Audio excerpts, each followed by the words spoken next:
বর্তমান সময়ে জনপ্রিয় রোমান্টিক জুটি খায়রুল বাশার ও সাদনিমা বিনতে নোমান। দিন দিন বাংলা নাটকের জনপ্রিয়তা বেড়ে চলেছে।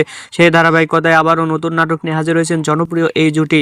নাটকটির নাম ইরার পদ্ম। এই নাটকটিতে অভিনয় করেছেন বর্তমান সময়ের আলোচিত অভিনেতা খায়রুল বাশার ও আলোচিত অভিনেত্রী সাদনিমা বিনতে নোমান। এই নাটকটি রচনা ও পরিচালনা করেন প্রতীক সাধু। নাটকটি খুব শীঘ্রই জি সিরিজের ইউটিউব চ্যানেলে প্রকাশিত হবে। আপনারা দেখতে চাইলে অবশ্যই ঈদের জি সিরিজের ইউটিউব চ্যানেলে চোখ রাখুন এবং নিয়মিত নতুন নতুন নাটকের আপডেট পেতে হলে অবশ্যই চ্যানেলটিকে সাবস্ক্রাইব করে রাখুন। পরবর্তী ভিডিওর জন্য অপেক্ষা করুন।